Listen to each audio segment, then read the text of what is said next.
morning, everyone. Welcome. And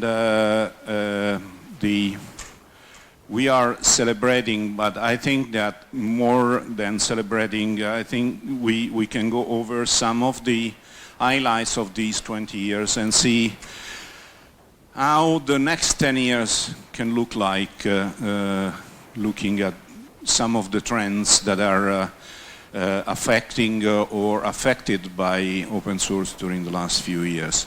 So of course open source was born after free software.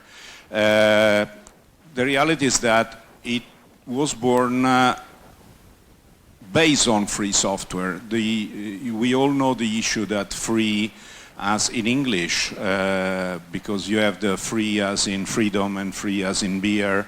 That is terrible in terms of marketing, because you always have the issue of explaining which free you are talking about. And so what happened is that Richard Stallman created free software, developed the concept of free software. It was a mixture of technology and ethics and freedom and many things, which we all absolutely share and respect. Unfortunately, was not good for marketing, was not good for to make free software, to have free software in enterprises. Enterprises have their own buzzwords, they have their own agenda, they have their own vocabulary, and free is not the right word for the corporations. So Bruce Perens, together with a bunch of other people, met in early 1998 in Silicon Valley, and based on the four main freedom: use, study, improve, share, and on a number of other rules that have been inserted, distilled in the open source definition. They are 10 different rules. Created the concept of open source. And according to what he has recently written, open source was a kind of marketing campaign for free software.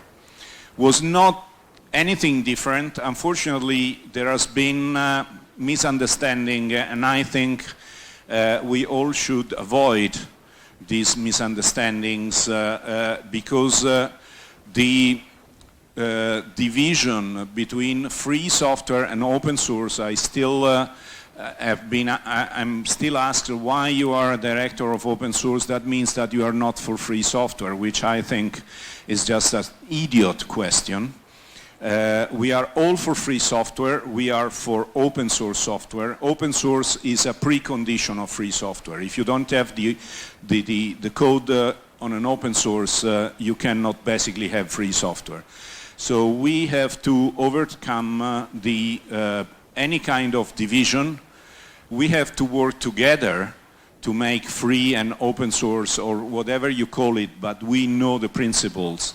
A success not only amongst developers, where is definitely a success, and the recent move of Microsoft from Linux as a cancer to we love Linux is just based on the fact that developers definitely prefer Linux to other platforms for development, and therefore to get developers you have to be in the open source environment, because most of the most dynamic, most smarter developers are using Linux and are not using the, I would say, the operating system of the last decade, which is Windows.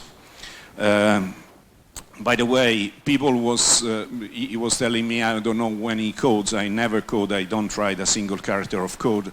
But I'm a Linux, although I'm 63, and I got my degree in literature, believe it or not, in 1978. I'm a Linux user, and when people ask me, oh, so you're old and not a technical guy and you can use Linux, and I said, you just need a neuron connected to your hands to use Linux.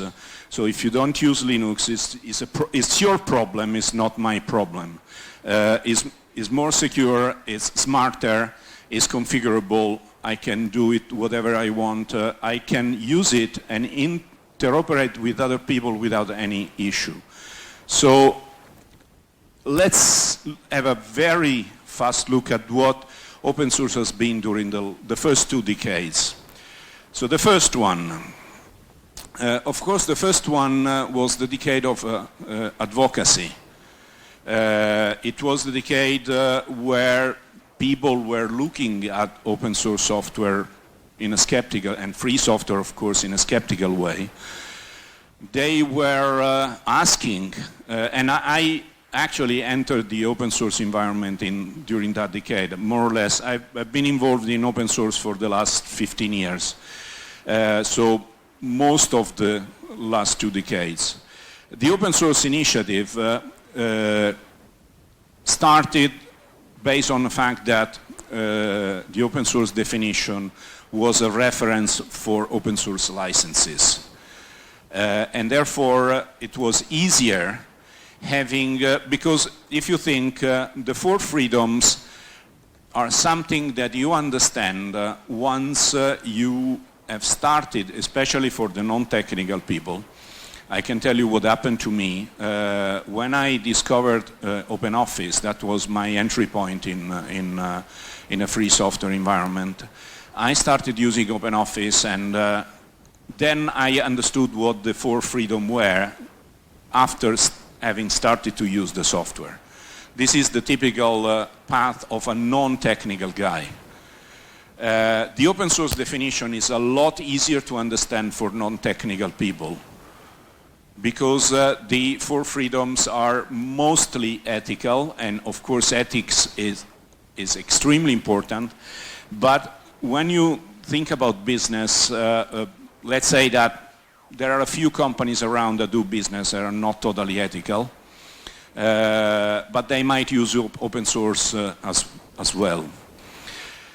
So OSI has been the steward of licenses, has approved a large number of licenses during the first 10 years. Also during the second 10 years, the idea is not to do the same over the next 10 years. There are enough open source licenses for everyone.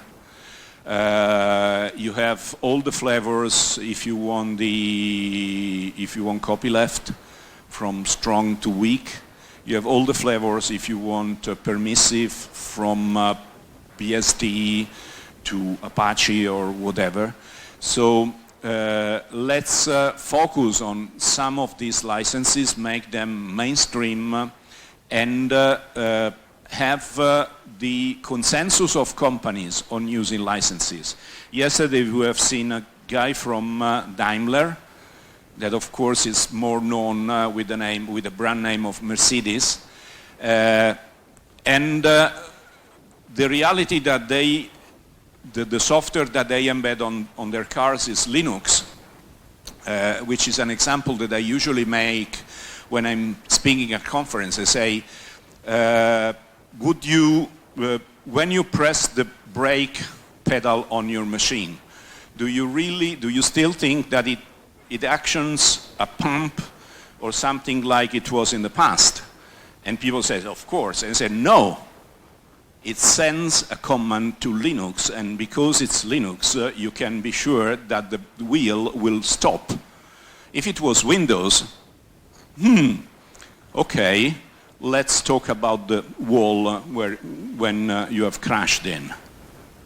And people say, but why this? And I say, because that is solid and the other one is a joke.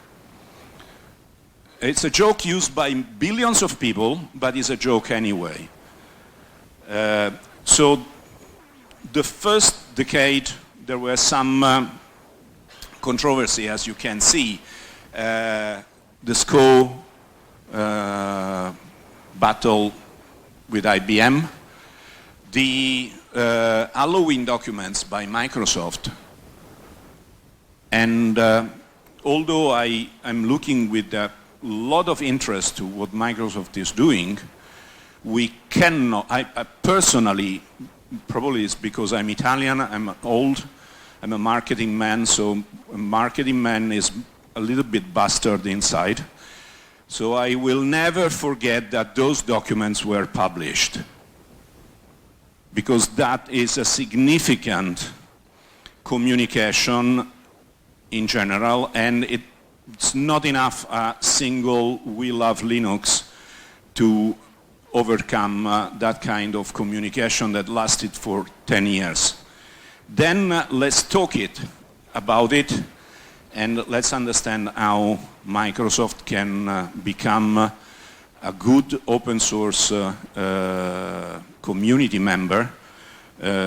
We are for freedom, of course, and therefore we must be coherent with our ideas, so everyone is free to become a good community member, but that is not the right way to start being a community member. So the first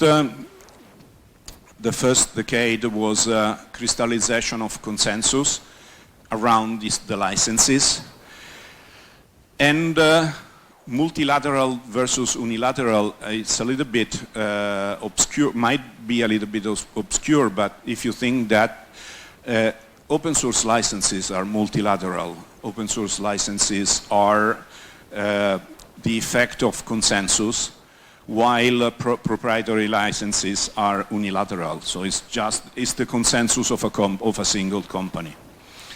And of course, open source licenses created safe spaces for developers, because if you use an open source license, you stick on open source license, you have a community and you start to have an ecosystem behind you. You have organizations like Free Software Foundation, OSI, that are at least driving the idea and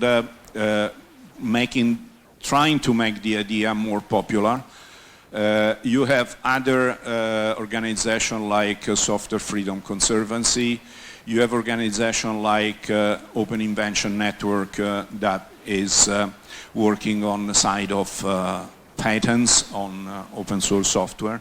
So we start to have an ecosystem that all together make it possible the development, and not just the development, but the growth of open source. So Eben Moglen, who is a very well-known open source advocate and lawyer, says that licenses are a constitution for communities. And if we think this is a very nice definition, because being one of the founders of the LibreOffice project, I can tell you we decided to use, we inherited LGPL and we decided to move to MPL, and that was based on consensus, and MPL today is really the constitution of our community. We strongly feel that MPL is protecting us and is allowing LibreOffice to flourish. So open source license, we can say that open source licenses are the multilateral consensus of permissions and norms for a community. And I really like this definition. Second decade, 2008, 2018, where we are now, broad enterprise adoption. Of course, when you become more popular, then you have software patents to come and GPL enforcement in some cases. So this is the decade where Microsoft went from Linux is a cancer to we love Linux. Open source is the de facto market share leader on servers. We can look at different deployment of open source software, but it's rather clear that on the cloud, open source software is the absolute leader. And there are also other areas where open source in a different flavors is the leader. We can say that for mobiles, of course, iPhones and Macintosh are close products, but the reality is that the base of the software, the roots of that software are on open source in any case.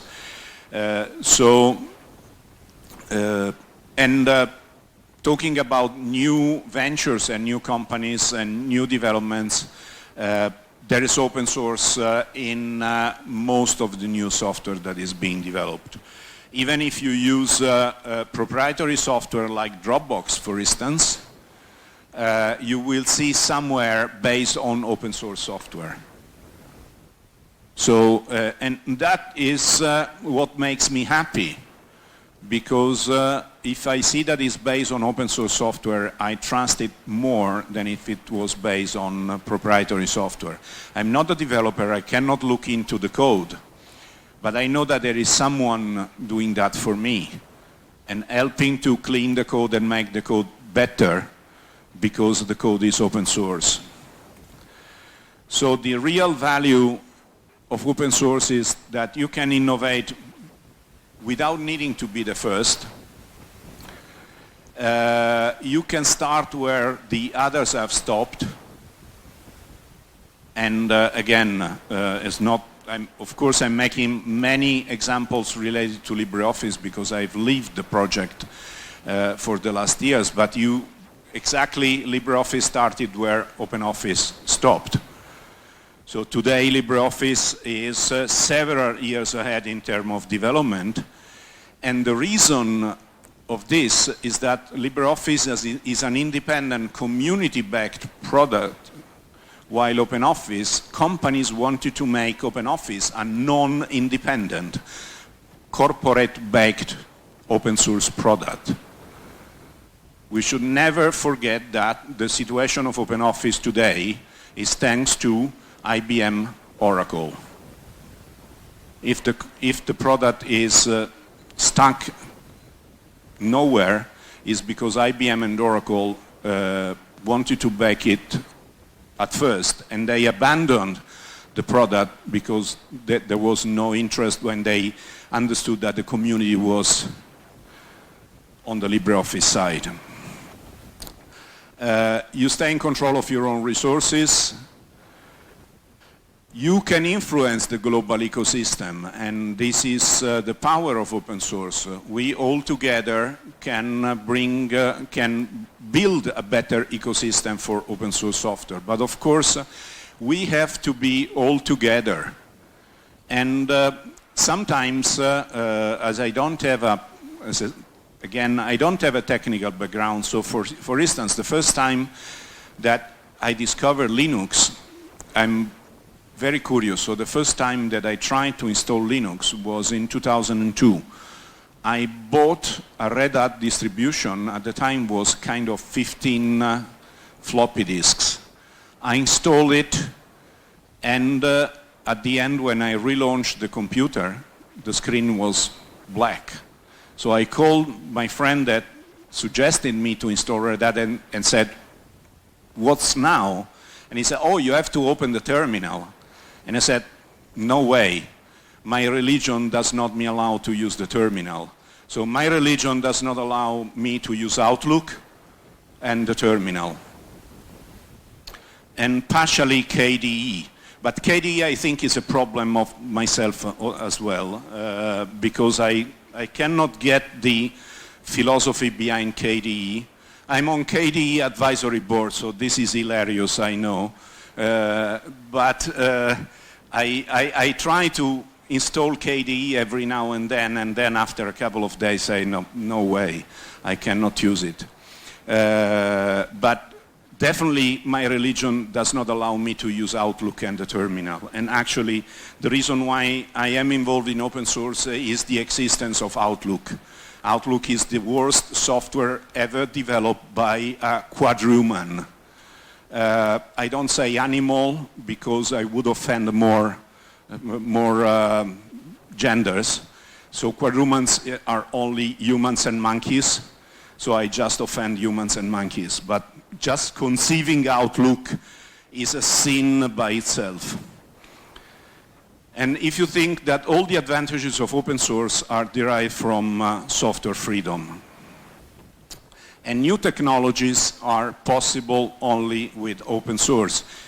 Talking again about Mercedes, the fact that they are able to have a car that is software driven is because they can embed an operating system into a car and have the operating system manage the car. Something similar is for networks today. You have software-defined networks, and most software-defined networks are based on open source software. Then maybe you have someone that, because of the license, makes a proprietary version of the operating system. But the reality is that the proprietary version of several network operating systems were based originally on open source software. So let's see what can or might happen in the future. Open source next 10 years. We say assimilation and authenticity.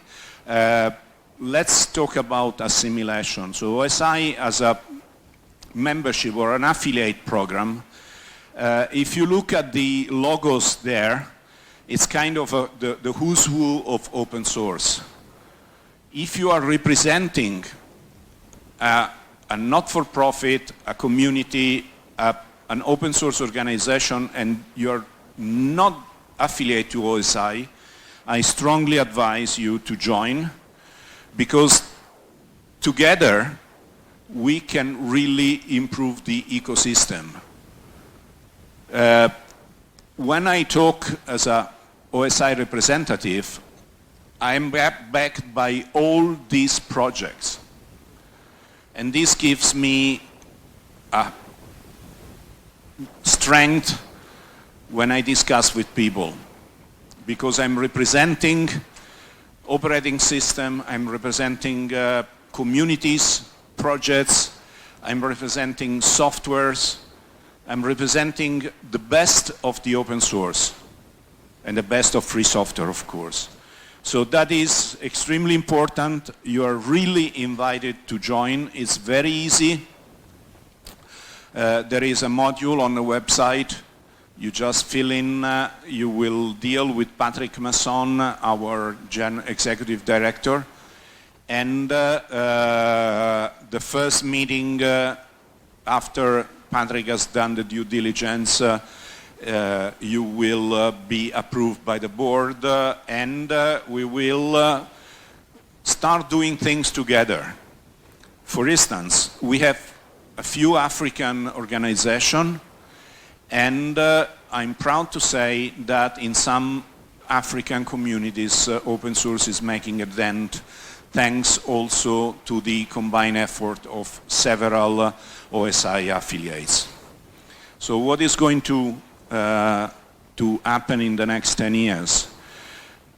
We'll change community styles. I think that we have to understand that we have to overcome the community boundaries and work more together, different communities. Instead of starting to discuss, recently at a meeting I've seen a representative of Ubuntu, OpenSUSE and Fedora starting to discuss about the bits and bytes in their distribution. I think that they were losing their time. They should talk on how together they can address more enterprises, more companies to have them deploy open source software. So looking at the community styles, you see we went from the enthusiasts and advocates to professionals. In terms of single project companies, we went from really closed, and it was probably necessary at first to concentrate internally, but in the future we will have to work together. License consolidation. Don't count on OSI to approve many more licenses. we will probably start reducing them because there are too many. And we also have rediscovered software freedom. At first, open source was seen as a kind of amoral methodology. You were against the private property. Today, everyone understands that open source means sharing knowledge.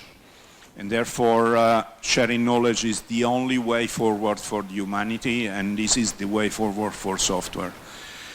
And so OSI is trying to, after having crystallized consensus on the licenses, and then against licenses, because during the second decade we have rejected more licenses than we have accepted. In the future, we would like to work more on communities and working together, working beyond the licenses to make a real business ecosystem around free and open source software. I would say we have another 10 years. I can tell you that I will probably be there. I'm 63, so I said officially that I will retire when I will be 76, so I will be there for the next 10 years, if you accept me, of course. But the only way we can do that is together. So join OSI. I'm at the same time an individual member and the representative of two affiliate programs, which are the Document Foundation and the local Italian association, Associazione Libera Italia.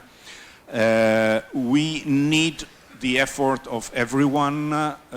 We don't have as many affiliate organizations in Asia as we would like to have. And happy birthday.